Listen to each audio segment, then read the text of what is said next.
Well, welcome everybody. Thank you for joining us for this month's Year of Kindness, monthly kindness circle with our very special guest, Sandra Yancey, the founder of eWomen Network. For those of you who don't know, my name is Mary Beth. I'm Jill's assistant, and I'm here to support Jill and every single one of you today. First, allow me to introduce you to Jill. Jill Lublin is an international speaker on the topics of radical influence, publicity, networking, kindness, and referrals. She is the author of 4 best-selling books, including Get Noticed, Get Referrals, Guerrilla Publicity, and Networking Magic. Her latest book, The Profit of Kindness, went #1 in 4 categories. Jill is a master strategist on how to position your business for more profitability and more visibility in the marketplace. She is the CEO of a strategic consulting firm and has over 25 years experience working with over 100,000 people, plus the national and international media. Jill teaches a virtual publicity crash course, and she consults and speaks all over the world. She's spoken on many stages with luminaries such as Tony Robbins. She also helps authors to create book deals with major publishers and agents, as well as to obtain foreign rights deals. So without further ado, Jill, take it away. Thank you so much. And again, welcome, welcome. One can never welcome too much to kindness, correct? Right? So this is your moment, your day, your hour of kindness. And I hope that it always continues in every moment for each one of you, because my quote for the day for you is kindness is love made visible.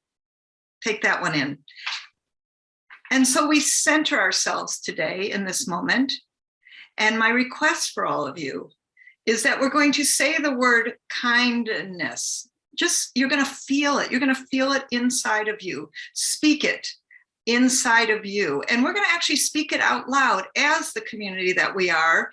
And those of you listening to the recording, do it in this moment too, and feel and generate for yourselves that feeling of the word kindness spoken inside of you and then manifest outside of you in every moment in conscious acts of kindness.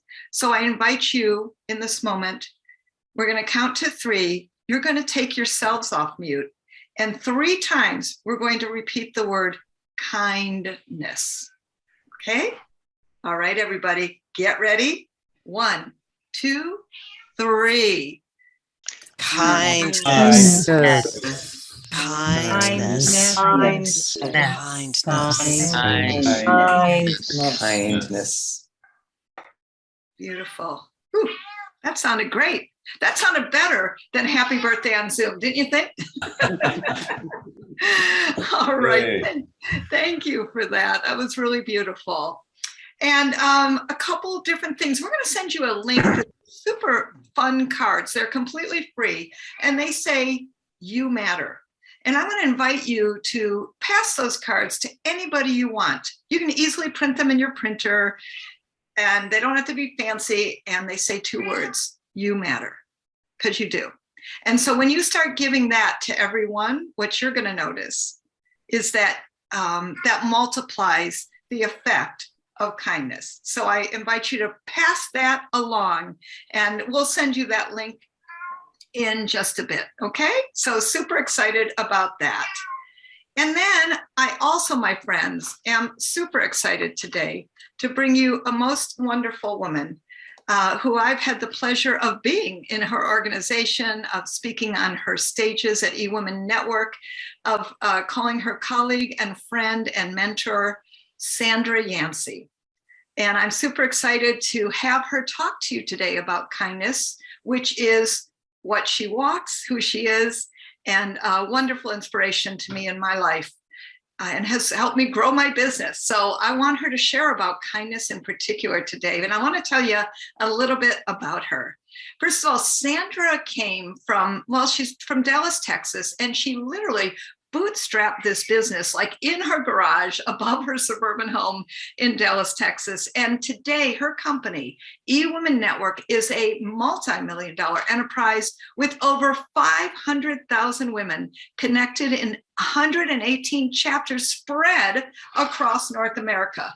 And then besides that, Sandra is an award-winning many things, but let me tell you, as an entrepreneur, she's been recognized by the International Alliance for Women as one of the world's 100 top difference makers. And then check this out, by CNN as an American hero, because she has started a foundation which has contributed many hundreds of, I think maybe even millions, but of dollars to all kinds of organizations throughout the world. So she's a CNN American hero. Sandra's also been selected to be on The Doctor Show and many, many other national and international media. We want to welcome Sandra Yancey. Welcome, Sandra.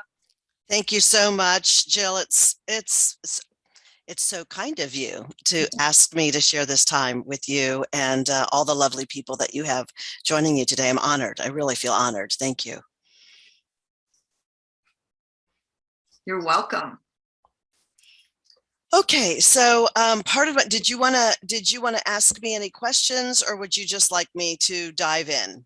I want you to just dive in, because Okay. you're always so amazing and inspirational. So I want you just to dive in and take center stage. Okay, and then you just cut me off, or if you have a follow-up question. What I love about you, Jill, is that I feel like you're a girlfriend. And so just that lovely banter that we have when it's just the two of us on the phone is something that I also invite all of your participants to be able to bear witness to. So I just first want to say good morning or good afternoon, depending on where you are. I feel like I am in a safe community. Yvonne Bastian, somebody who I dearly love, Carolyn Andrews, Rowe, Couture DeSaro, I should say, Amy Leah, Tammy McDonald, Talmar, so many people on this line. So we do share clearly similar communities. And I think that starts with kindness. I first fundamentally feel that, you can't give what you don't have. So kindness for me starts with being kind to yourself and having some self-compassion when you feel like you could have done something differently or handled something better or said something in a different way, when your intention, doesn't match your impact, and there's this disconnect. So there's some self-compassion, I think, that is important in understanding and embracing kindness for yourself. So kindness all starts, in my opinion, with you. If you can't be kind to yourself, I don't think you can give it to others. It gives you not just sympathy for others, but empathy, when others that are going through something that maybe you haven't gone through, you can empathize at least with where they're at. I always like to say that when people are being unkind, that basically sometimes it is that they haven't been a student of kindness. I think kindness is something that you study. It is a skill that you acquire. It is something that you can get better at and better at. And when people are unkind, my mother used to say that whenever you blame or criticize or lash out at other people, it's really revealing a truth within yourself. But where I'm kind about that is, instead of holding that person in judgment, I can tap into my kindness and say, she or he simply aren't educated enough to be able to handle the situation better. And it allows me to be that much more kind and forgiving and not retaliate to other people. So all of these, I think, are ways in which if we take care of ourselves and understand what really kindness looks like for us, we can then see it and extend it to others and be, I think, more kind and forgiving to others who aren't kind, right? I had an incident within this last week of somebody that was, madder than heck at me for holding a live event. And instead of saying, well, we're in different places about that, and let's be honoring and supportive of our different choices that we as adults are making, and not be so in judgment of, you are only entitled to my opinion, right? And instead of allowing that, she just got very angry. And what I realized what was important to me was that I not match tone. And I also, a way of being kind to myself is I don't engage with people who are committed to misunderstanding me. Do you see it? I think that elevates that next level of discord. So instead, for me, and everybody's different, but I might meditate or go into prayer or, just maybe journal and allow myself to pour into, the forgiveness that I feel for someone who, through no fault of her own, she maybe simply have not been exposed to. She didn't know about this opportunity that we're on today. Through no fault of her own, she just doesn't have the skill level to be able to manage the situation differently or in a way that would cause me to be able to feel comfortable engaging in a conversation. And so instead of being in judgment of her, I felt a sense of sadness that it was a missed opportunity, but I also didn't feel like I was responsible for being the rescuer of it either, right? And setting myself up for, a negative banter, particularly if it's on social media. That to me is just internet reality television.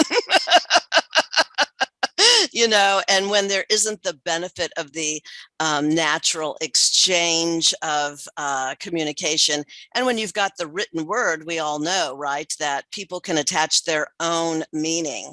I don't know if I have these statistics exactly correct. You could probably Google them, but I think communication falls into the effectiveness of communication, if I'm not mistaken, falls into three things. So it's the words are like 7%, right? The tone of voice is like 38%. And what's the balance? 55% would be body language, if I've got that correct. So for example, you could take one word, right? So we could take the word O-H, right?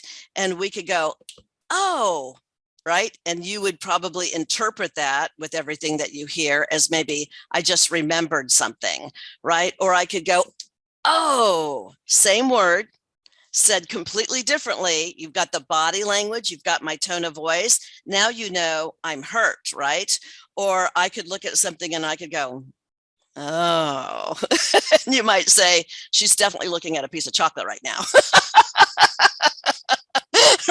Right? Or my husband of 42 years, whichever one, right? And that is speaking to love, but you've got the benefit of the same two-letter word, right? Two-letter word, and you've got the benefit of hearing everything. And the problem sometimes, I think, with social media and even email, right? And certainly all of our written communication that we send out to our prospect and customers, our list, our email list, our community, is very important. I learned in just being on radio for 8 years, a national radio show. I mean, they grilled us about the whole notion of they can't see you, Sandra. So they've got the benefit of your words and they've got the benefit of your tone of voice. But remember, body language was like that 50-50 or 55%, if I've got that correct. So how do you use your tone of voice to demonstrate, a body language that people can then infer correctly? So if you're a podcast host, this is the very important training for you. If you're doing any kind of radio interview, or I've even done television interviews where they put my picture up, but they don't actually have the camera on me. Do you know what I'm saying? So they're hearing me with this static picture. So learning that communication, how you communicate kindness, is really important. And that's why I'm very careful. I mean, I just personally have adopted that I'm going to embrace kindness at all levels. This is my personal choice, and that doesn't mean that you have to agree with it, right? But I just make the practice of I am not you'll never see me put a negative review on a Yelp or a Google. I just don't put negativity out in the world. I just think what you put out is what you attract. And that's just a fundamental belief I have. What you think about is what you bring about. So that's all how you talk to yourself. Those messages, those morning messages that you have every morning, I think are really important on how you set up for your day, because how you start your day defines your day. What you think about is what you bring about. Where your energy goes is what grows. And I just know that if I put a negative message out there, that negativity has now bottled up in me, and it's hard to me. It's not a release. And so for some people, they feel like if they vent it out, but you have to ask yourself, who's the recipient of that? Is there a better way to manage it so that no one feels stung or hurt by things? So that doesn't mean I don't have my fair share of complaints or issues or poor service or whatever. It's just how I choose to manage it. I mean, you could do a search on me. You'll never, ever see me put a negative review on anything, put anything negative on social media. And, for those of you that have businesses and want to grow your businesses, what I will tell you is, from my own experience on, being selected as the transformation expert on the doctors, some new work that I'm getting ready to start doing with Stedman Graham. I mean, people are doing due diligence on you, and seeing if how you represent yourself to the world outside of, being kind and nice on the phone. Is that a consistent theme? Do they really want to associate with you over the long term? And I just don't want to feed into it. But it's also an energy that I just feel is toxic and just not worth it to me. I love that, Sandra. And I think it's so important on what you're speaking out. And I appreciate that. You told me this beautiful story about your mother, that something she taught you when you were 5. Would you share that? I just thought, I was so touched by that. There's so many of them. Which you want to give me a few words? Something about it, putting a coin in your hand to give away, even though you had no money as a family. Okay. Yeah. So you remember that. We haven't talked about that in years, Jill. But my mother, so I was raised I'm first generation American. My father was French Canadian. My mother was from Mexico, Hispanic, but my mother, from a race perspective, was half Black and half white. And she was raised in an orphanage, actually in a convent. I didn't learn until within the last 10 years that it was actually not an orphanage. That's what she said. And as she became very sick, she clarified some things for me. The nuns took her in after her parents were killed in a car accident, because it's a really uncool thing about 88 years ago to be a mixed race child in Mexico. And so when her parents died, none of the family wanted her, and she was raised by the convent back in the day when you spent most of the day silent, and they taught her how to sew. And when she was able, she crossed the border and came to the United States. She went to Detroit because that's where GM was building, and she knew that there would be professional men. And my mother made men's tailored shirts with French cuffs. She's a master seamstress. So I look back, she was an entrepreneur her whole life, interestingly enough. And so she never ever, I don't know that my mother could pronounce the word actually till her dying day, entrepreneur. It was a pretty complicated word when English isn't your first language, but she never defined herself as a business owner. And she met my dad, who was a construction guy. And so he had his own dysfunctional family, evidently in Canada. And he, what do two dysfunctional people do, when they're single? They find each other. That's what they did. Have you ever noticed that? They find each other, and but they knew they wanted something different, for their lives and for each other. And unfortunately, it just wasn't meant to be. My father died instantly in a car accident when I was 5 years old, on my birthday. And my mother raised us as best that she could, and primarily on welfare. I had a brother who was just 13 months older than me that was born with a hole in his heart next to his aorta. And, back in the 50s. And I think Ricky was born in 59. He subsequently also was killed instantly in a car accident when he was 27 and I was 26. And that's a whole nother story. But my mother raised us on welfare.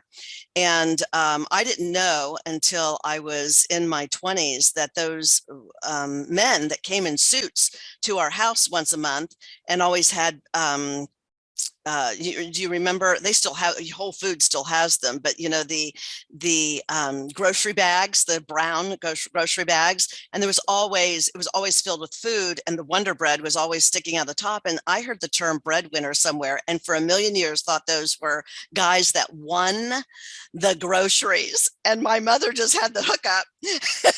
And they would bring groceries. I was in my 20s when I finally asked my mother, who were those guys, by the way? And she said they were from the church with St. Vincent de Paul, bringing food to the poor. But I always loved it when they came. It was the only time my mother propped me up on the counter and I got to bring out the Spam. You remember the cans of Spam and Kraft macaroni and cheese, and but I loved sitting on the counter and taking the items out. But my mother was a very religious person, as many Hispanic people are. We had holy water in the house, candles, for and our family that passed and that she burned every day.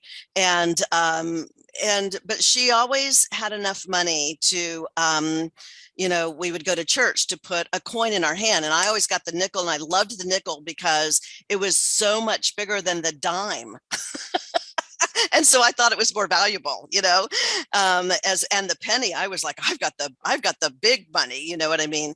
And my mother would often, we didn't have washers and dryers, and so we went to the laundromat, and my mother would often ask us to look in the seats, the back seats of the laundromat, because coins would fall back there, and that would determine how much drying we got. So sometimes she would bring back the clothes wet and we would hang them in the backyard. Remember those clothes hangers with the clothespins? Those of you, how about, you remember the round ones, that were square and they twirled and that kind of thing?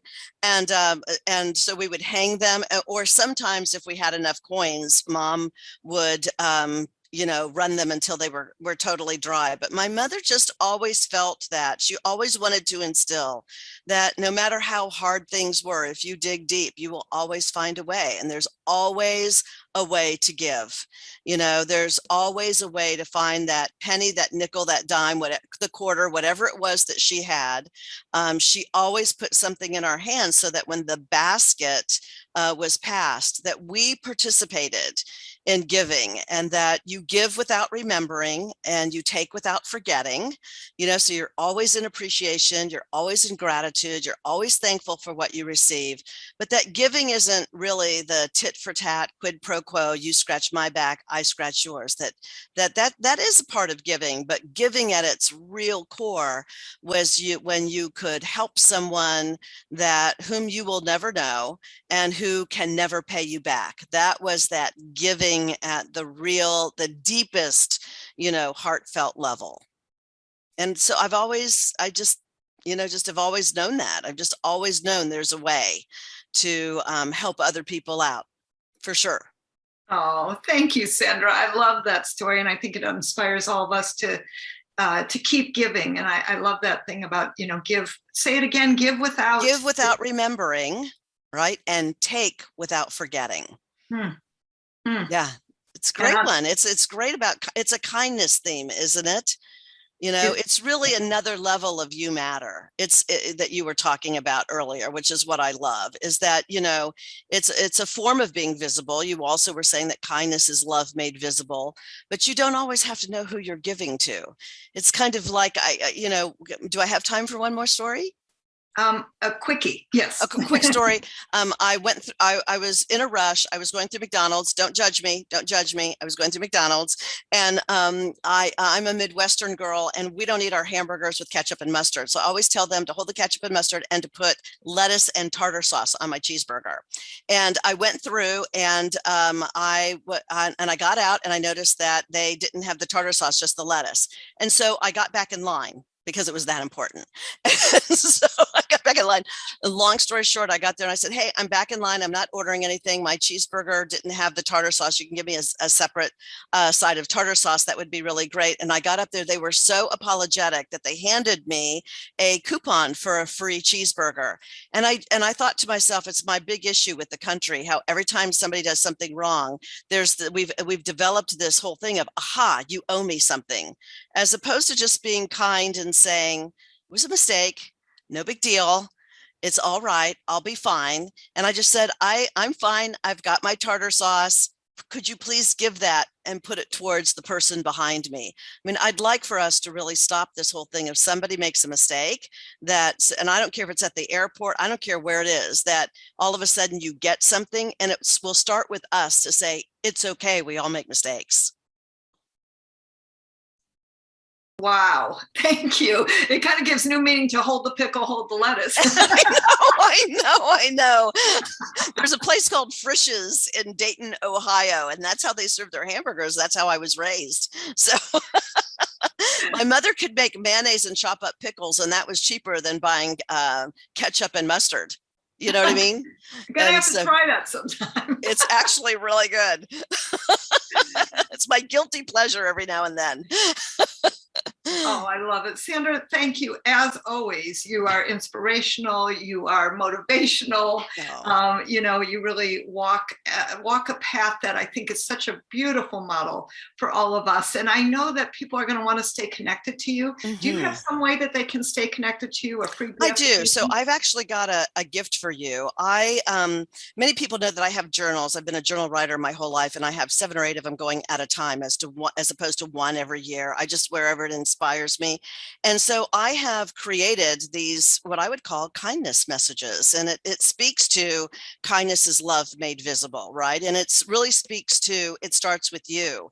And so if you are so interested, I have created what I call these morning messages. I don't want to call them meditations, because in their truest sense, they're not meditations, but they are morning messages. And they are recorded audio in my voice, and they're on the website, eWomenNetwork.com. They're on there right now. I'm going to leave them up for today only. For those of you that want to go get them, they're right on the home message, and there's 7 of them.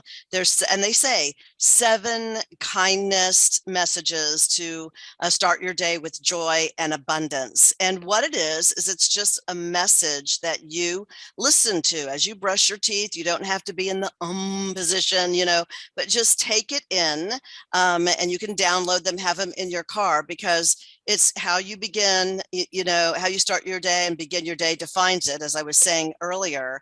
And, it really sets you up for, I think, receiving and managing your day when things don't go right. You have your choice on how you're going to react versus respond.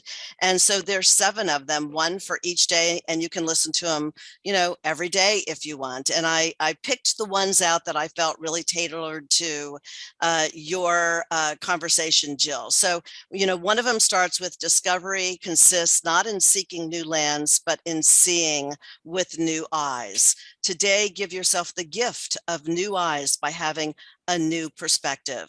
For example, those difficulties you have right now in your life aren't happening to you, they're happening for you, because every struggle in your life has shaped you into the person you are today. Every pain makes you stronger, tears make you braver, and heartbreaks make you wiser. And it goes on. So that's a sample of one of them. So if you want them, go get them today. They are yours, my gift to you, at eWomenNetwork.com. Oh, thank you, Sandra. And Mary Beth has posted in the chat the direct link Go click it now, my friends, go get it. And thank you, Sandra, for your generosity as always. And I would love to, shall we say, have you give us a question. We're going into breakout right now. Okay. And I want you to give us a question. We're going to have 12 minutes in breakout, about a minute and a half per person. What question would you like them to answer?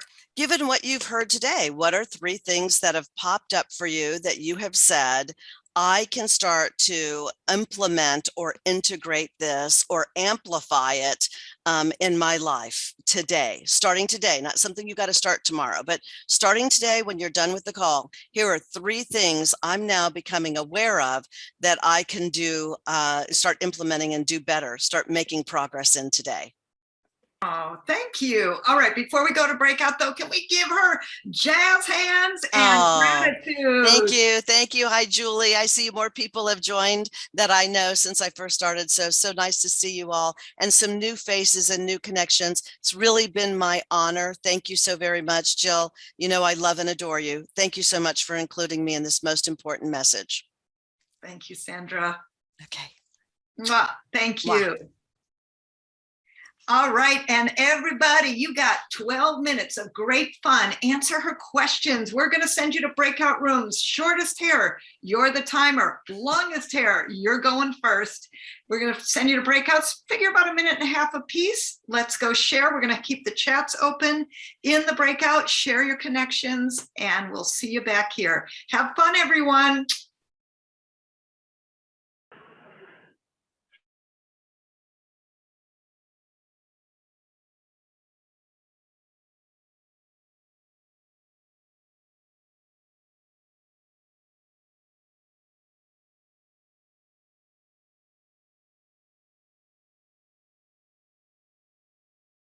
Okay, I just added you to breakout.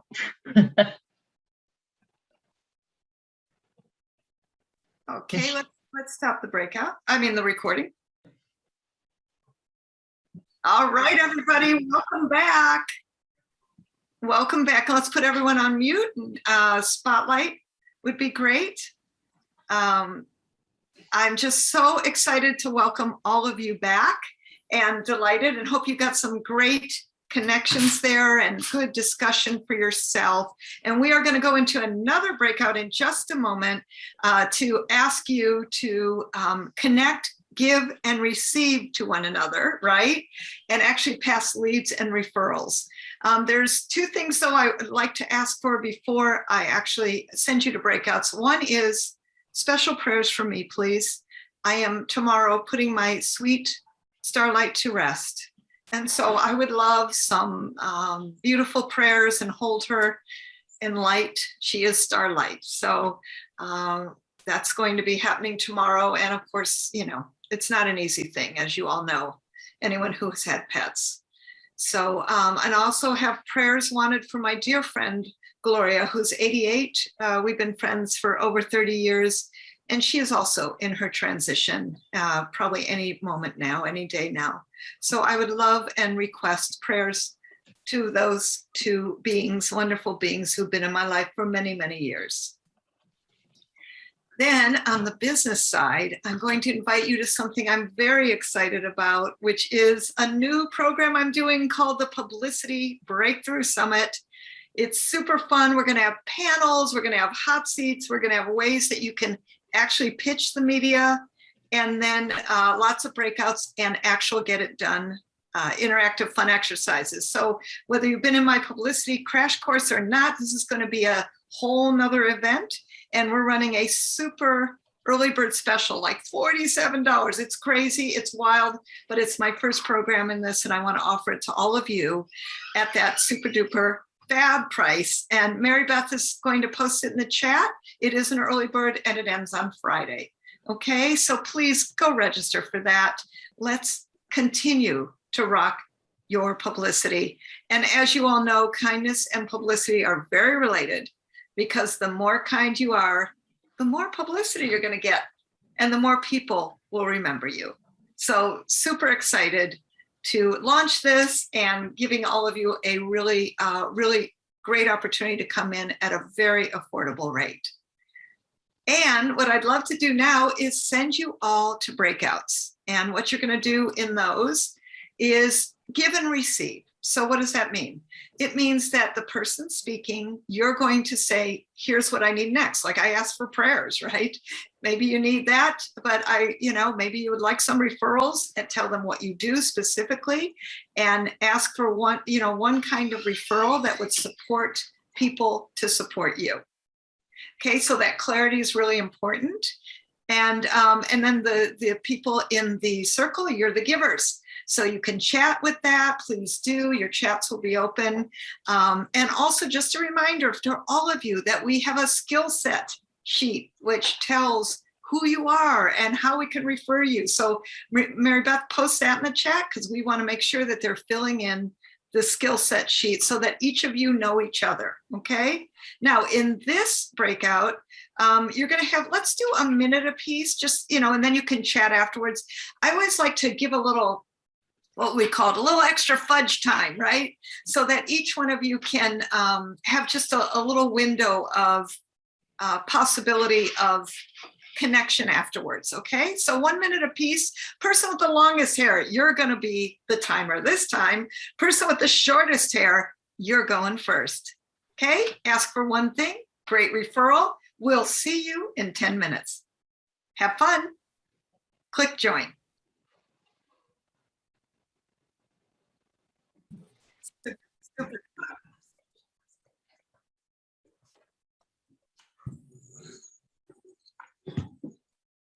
All right. Are we all back, Mary Beth? Welcome back, everyone. Welcome back. I know we usually have more time for some sharing. I'm just glad that you all got to share with each other, and I wanted to give you the maximum time in your breakouts instead. So I just am so grateful that you're all here today, and so delighted for Sandra's sharing, and so delighted for each of you sharing with each other.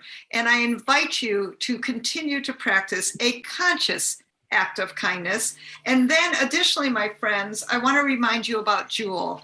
And Jewel said, in the end, only kindness matters. In the end, only kindness matters. Mwah! We'll see you next month with Bob Berg. He wrote The Go-Giver. You're going to want to check it out. And I'm so grateful that all of you are joining us. We'll see you next month, and keep being kind. Bye, everyone.